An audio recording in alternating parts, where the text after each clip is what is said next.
los templos principales, tanto de Teotihuacán, allá entre los años 1 de nuestra era al 650, que es lo que dura Teotihuacán en su desarrollo, 650 años, ¿verdad? Vemos cómo algunos edificios como la Pirámide del Sol ya mencionada, como la Ciudadela, van a tener el carácter de centros del universo. Entonces, esa planificación en 4 grandes, digamos, cuadrantes de la ciudad, marcado por los ejes de las avenidas a los rumbos del universo, es decir, el norte, el sur, el este y el oeste, ¿verdad? Tienen ese punto de conjunción, como decía, en la Pirámide del Sol, en los primeros años, allá por los años 100, 150 de nuestra era, y posteriormente va a pasar hacia el año 200, 250, ese centro del universo se va a desplazar un poquito al sur, a la Ciudadela. Entonces, en la Ciudadela es donde entonces ya se va a establecer nuevamente este edificio o templo de la serpiente emplumada o de Quetzalcóatl, que ahora va a ser el centro precisamente del universo, porque ese era el papel que jugaban estos edificios, ser centro del universo, digamos, de estas ciudades, ¿no? Cada uno de estos pueblos, en este caso los teotihuacanos, consideraban pues que ese era el centro universal, su propia ciudad, ¿no? Esto va a pasar posteriormente a Tenochtitlan. Teotihuacán, al ser destruida y abandonada hacia el año 650, sin embargo, va a saberse pues por tradición oral, porque se veía que habían esculturas tiradas por allí, porque se veían los grandes montículos arqueológicos que el tiempo ya había ido cubriendo. El hecho es que los pueblos posteriores a Teotihuacán se dan cuenta que allí hubo una gran ciudad. Tenochtitlan no surge por sí sola, no es que al mexica se le hubiera ocurrido hacer su gran templo, etcétera, sino que hay toda una tradición del centro de México en que ellos van a retomar a través digamos, de la cuestión oral, a través de lo que están observando en Teotihuacán y demás, van a tomar mucho de aquella cultura, como ya hemos visto, ¿no? La orientación de la ciudad, determinados dioses más o menos similares, el hecho de que hayan fincado Teotihuacán como el lugar donde van a hacer su quinto sol. Imagínense la importancia de un pueblo que ve su origen en Teotihuacán.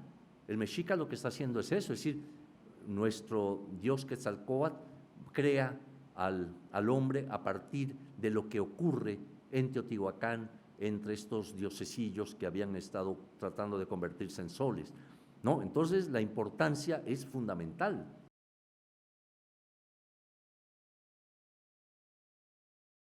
Y entonces decidieron buscar una materia, una mejor materia para crear a los hombres. Este dibujo que están viendo es una acuarela de Diego Rivera, que para quien el Popol Vuh era algo así como su libro de cabecera. Entonces pintó aquí el origen de los hombres verdaderos. Por eso se las traje, además, para darla a conocer. Con ayuda de algunos animales, los dioses consiguen una materia mucho más valiosa que la madera y el barro. Entonces, algunos animales, la zorra, el cuervo, etcétera, consiguen de un lugar que se llama Pachil y Cayalá granos de maíz. Los traen a los dioses y una pareja de semidioses que se llaman Ixpillacoc e Ixmucané muelen el maíz para hacer unas bebidas, un maíz líquido y un maíz sólido con lo que van a hacer al hombre. Entonces construyen al hombre y ahí lo ven ustedes hecho por Diego Rivera, que puso de un lado los peces, de otro las plantas, los animales, y puso aquí a un hombre, a varios hombrecitos y a un hombre y a una mujer. Pero el texto dice que los dioses formaron primero 4 varones, o sea, ninguna mujer, 4 varones. Ya que los hubieron terminado, les preguntaron, Bueno, nos reconocen quiénes somos nosotros, y esos 4 varones les dijeron a los dioses: claro que los reconocemos, nosotros vemos todo, entendemos todo, somos absolutamente poderosos y perfectos, claro que los entendemos. Entonces los dioses dijeron: bueno, ahí ya nos equivocamos otra vez, porque si estos son perfectos, no nos van a venerar, no nos van a dar de comer. ¿Qué hace el hombre frente a los dioses? O sea, los ritos. El mito cosmogónico que les platiqué hace un rato dice que los dioses crearon a los hombres para que los veneraran y les dieran de comer. Si los dioses no comen, se mueren. Hay textos que dicen que nos presentan a un dios gimiendo y llorando porque se siente moribundo porque no le han dado de comer los hombres. O sea, vean qué concepto de Dios es tan diferente del concepto judeocristiano, por ejemplo, ¿no? Al Dios se le tiene que dar de comer, las materias sutiles, todo esto. Y los ritos tienen como finalidad eso. Todos los ritos son para mantener a los dioses y para mantener al universo en pie. O sea, la acción del hombre hace que el universo siga existiendo. ¿Sí? Si el hombre no venera a los dioses y no hace ritos para ellos, el mundo se acaba. Un poco vanidosos los mayas y todos los mesoamericanos, porque en el pensamiento judeocristiano el hombre es un pobre ser que no tiene ninguna influencia, porque Dios es todopoderoso, absoluto, eterno e imperecedero. O sea, del hombre no depende nada. Dios lo creó por amor, por generosidad, pero no para que le diera algo a él, ¿no? Entonces vean qué concepto de los dioses tan distinto. La ciudad está orientada con fines calendáricos para registrar el ciclo de 260 y el ciclo de 365 días, es decir, el calendario adivinatorio y el agrícola. Las cuevas también nos van a hablar de ese registro del paso del sol y de los diferentes ciclos del tiempo. Por ejemplo, Eduardo Matos Moctezuma encontró varias cuevas atrás de la pirámide del Sol, al igual que años atrás el profesor Rubén Cabrera lo hizo. Y al excavar estas cuevas que están de hecho son artificiales, son excavadas por los teotihuacanos en el Tepetate, se dieron cuenta que habían colocado los teotihuacanos lajas de pizarra en posición vertical que serían como marcadores del tiempo. El sol penetraba desde el cenit y entonces con estos marcadores podían registrar ciclos, repito, de 260 y 365 días. Lo mismo pasa con la arquitectura, con las medidas, con las distancias entre un edificio y otro o con el tamaño de las construcciones. En el siglo XIX, en época de Maximiliano, Ramón Almaraz fue a Teotihuacán y él propuso por primera vez que el metro teotihuacano andaría alrededor de 80 centímetros. ¿No? Nuestro metro tiene 100 centímetros. La medida teotihuacana se aproximaba mucho más a lo que es la vara castellana. Lo más impresionante es que demostraron que en Teotihuacán, como entre los mayas, como entre los mexicas, también había guerra endémica y también había sacrificio humano. La violencia siempre está ahí, es lo que caracteriza a nuestro género, al género humano, ustedes lo saben. En fin, hasta aquí, digamos que es una recapitulación de lo que sabemos sobre las creencias de la visión del universo, muy rápidamente visto, que no lo informan, no las fuentes escritas, hago hincapié en eso, sino la cerámica, la escultura, la pintura mural, el urbanismo, la arquitectura, las medidas, las cuevas, etcétera. En el Perú, el enfrentamiento entre los conquistadores, sobre todo entre el clan de los hermanos Pizarro y luego los Almagro, dieron lugar a una serie de guerras intestinas entre conquistadores, las famosas guerras civiles del Perú.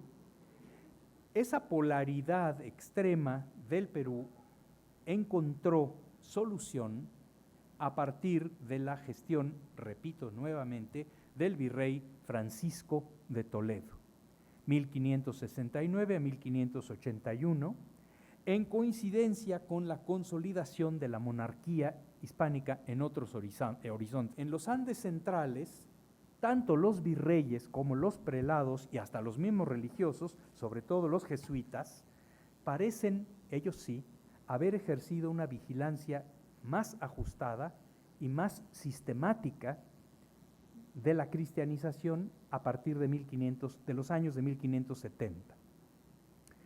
Y a ello coadyuvó la mayor unidad política, lingüística y religiosa del mundo heredero de los incas. Es decir, hay una combinación de condiciones. Por un lado, este sustrato incaico y andino anterior a la dominación de los incas, que es política, lingüística y religiosa, ¿verdad? Y a partir del virrey Toledo, una vigilancia más ajustada, más sistemática que la que se podía haber ejercido en Nueva España.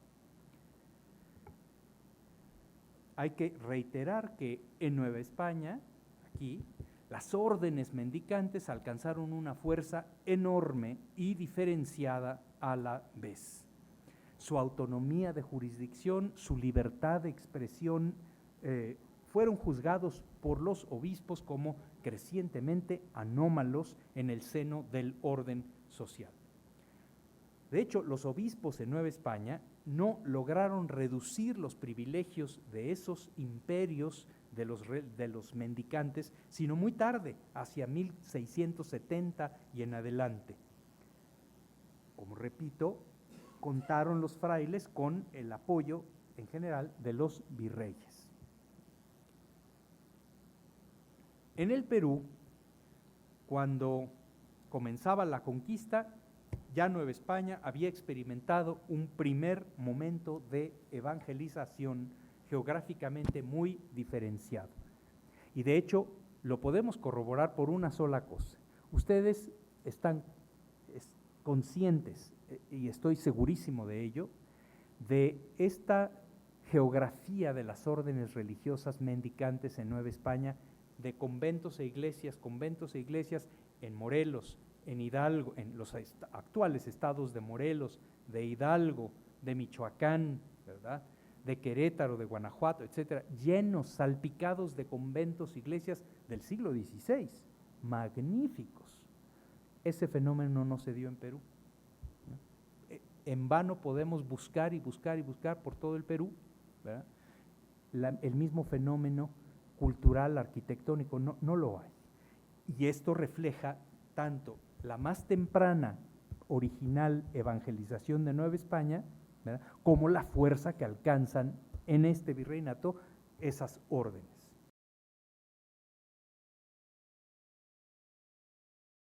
Son gracias a estos santos protectores que las ciudades no son destruidas. ¿Recuerdan? No hay seguros de vida, no hay seguros contra incendios, contra robos, ¿no? Eso no existe. Los únicos que protegen y aseguran son los santos, ¿no? San Francisco y Santo Domingo tenían características que los ligaban a Jesús directamente. San Francisco había recibido los estigmas. Santo Domingo había recibido la leche directamente del pecho de la Virgen. Eso, la lactación de Santo Domingo lo hacía entonces hermano de leche de Cristo, ¿no? San Agustín no tenía ninguna de esas historias. Los agustinos crearon esta imagen. A San Agustín recibiendo ni más ni menos que un chorro de leche de la Virgen y un chorro de sangre de Cristo, ¿no?, directamente a su boca, ¿no? Con eso se equiparaba a San Francisco y a Santo Domingo, que eran las órdenes que sí tenían este antecedente milagroso que no tenía San Agustín. Como ven, estas creaciones son creaciones retóricas, que para la época son tan importantes como si fueran verdad. La retórica crea discursos que son válidos porque son discursos que acercan al hombre a la divinidad. Sin estos discursos, la divinidad no estaría relacionada con el hombre. Y por eso los discursos retóricos de los santos son discursos que para nosotros nos parecen de risa. Somos seres escépticos, hijos de la Ilustración y del siglo XIX. Para la época eran totalmente reales. Uno de los grandes santos milagreros del mundo colonial fue este santo agustino llamado San Nicolás Tolentino. Ahora ya nadie se acuerda de él. Pero muchas ciudades lo juraron como patrono, sobre todo contra terremotos. ¿Sí? Aparece siempre con una pequeña tortolita en un plato, porque dice la leyenda que le ofrecieron, estaba en ayuno, le ofrecieron una tortolita muerta y cocinada, ¿no?, para que comiera, y él, antes de nada, todavía no veía que era una tortolita, bendijo el plato y la tortolita salió volando viva, ¿no? Este milagro asocia entonces a San Nicolás Tolentino con los taumaturgos. El culto a las reliquias va a ser un culto fundamental también para la nueva religiosidad. Y recuerden, las reliquias son pedazos de cuerpo, pero también pueden ser paños, pueden ser pedazos de hábito, pueden ser objetos de la más variada índole, siempre que estuvieran en contacto con los santos. Incluso hay reliquias por contacto. Si yo pego una reliquia, pego a una reliquia un objeto, pego un pedazo de trapito al trapito que representa el hábito de San Francisco, ese pedacito de trapito se convierte en reliquia. ¿Sí? Por eso las reliquias se multiplican. Por eso hay tantas astillas de la cruz de Cristo, que serían para formar un bosque de cruces. Y sin embargo, son reliquias de contacto.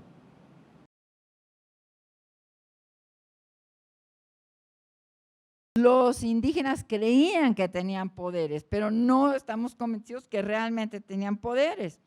Bueno, en el siglo XVI los frailes sí estaban, en toda la colonia, sí estaban convencidos de que tenían poderes, pero creían que esos poderes eran derivados del poder del demonio, ¿no? Creían que detrás de las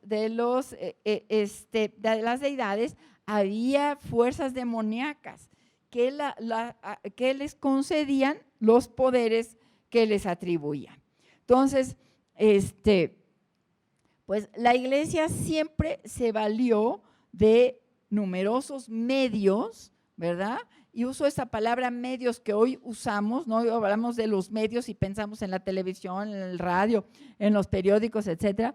Bueno, la Iglesia en su momento tenía sus medios. ¿Y cuáles eran los medios? Era la palabra oral, a través de la prédica, a través de las lecturas que se hacían, por ejemplo, de las vidas de los santos, a través de los sermones, a través de la doctrina.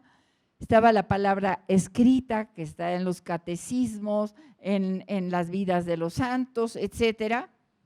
Y estaba la imagen, ¿no? Ya lo decía el doctor Rubial la semana pasada, cómo realmente se usó la imagen también como una manera retórica para inculcar las ideas que la Iglesia pues quería promover, y entre ellas pues muy decididamente pues esta idea del bien y del mal. Para las mujeres, la coquetería, la vanidad, todo esto pues era muy mal visto y muy pecaminoso. Me parece que también está tocando un instrumento, el beber bebidas alcohólicas, bueno, todo lo que tenía que ver con los placeres terrenales. Por supuesto, los placeres sexuales, bueno, esto ni se diga, ¿no? La castidad fue uno de los valores más inculcados a los fieles, y lo que se consideraba la concupiscencia era algo que se consideraba realmente pecaminoso, ¿no? Realmente, desde las relaciones sexuales únicamente eran aceptadas dentro del matrimonio y con fines realmente de procreación. Entonces, bueno, pues vemos cómo una serie de situaciones eran consideradas pecaminosas y contrarias al camino, digamos, propensas para el camino de la perdición. Ahora ustedes me van a preguntar, bueno, ¿todos los novohispanos se comportaban así? No, obviamente no. Obviamente eran los ideales que la Iglesia trataba de imponer y bueno, las personas habrán tenido una vida más o menos, digamos, llamémosle normal, con los placeres normales que solemos tener los seres humanos, pero muchas veces seguramente con la conciencia pues inquieta, preocupante, y pues lógicamente una de las ideas que había detrás de todo esto pues era que la religión constituía un freno social, ¿no? Era un freno que muy probablemente pues sí contribuyó a que hubiera cierto orden y que pues no se cometieran tantos excesos en muchos campos que a lo mejor pues podrían haber realmente causado pues problemas sociales fuertes.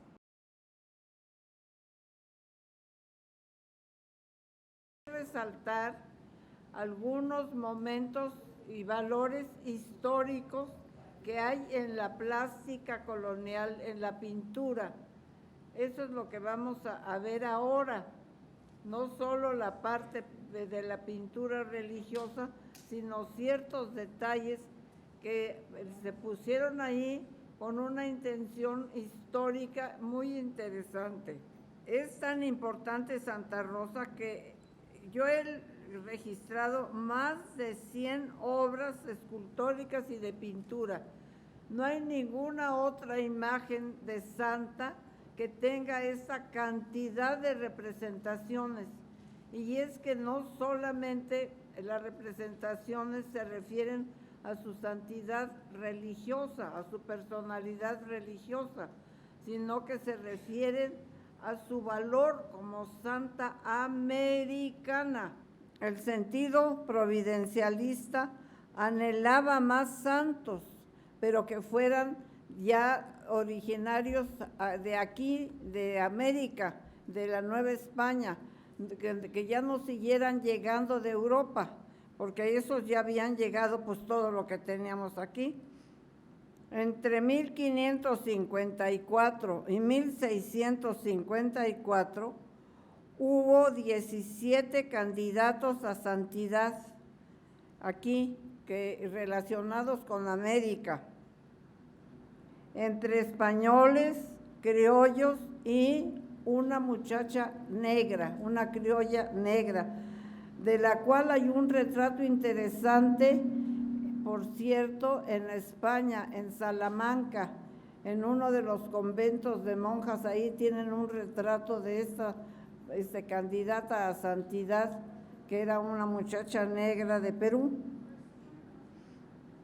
Solo de estos 17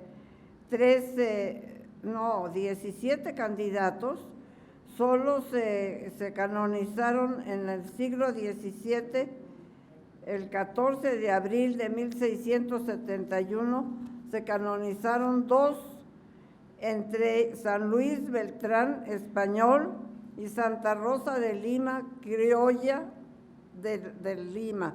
No la aceptaron igual que los dominicos la desarrollaron toda, pero los franciscanos al principio no aceptaron esa representación, la aparición, no la presentación. Pero entonces pasa el tiempo y en 1667 más o menos, en que Correa pinta esta pintura, la mandan a Valladolid, a España, a la comunidad franciscana.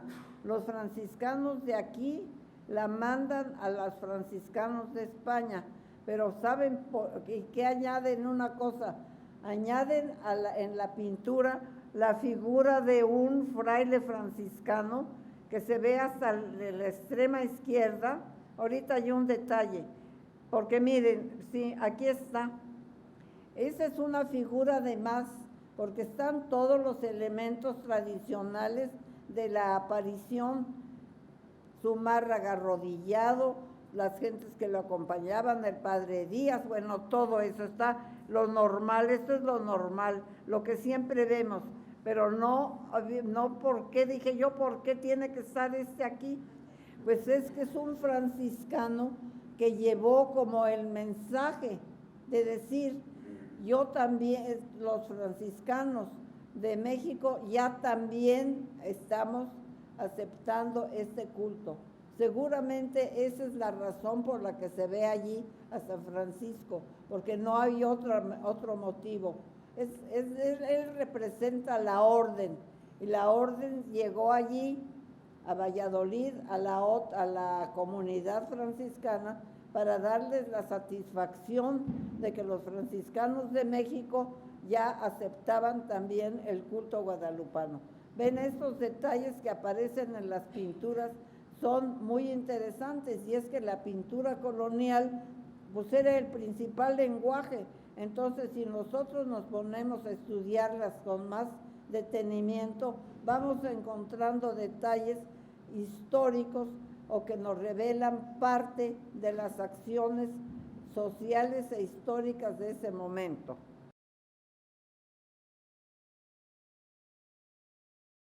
Don Edmundo dejó un despacho que le dejaba muy buen dinero y se fue con un cargo de investigador al Archivo General de la Nación, en el que ganaba muy poco dinero, pero en el cual realizaba su vocación.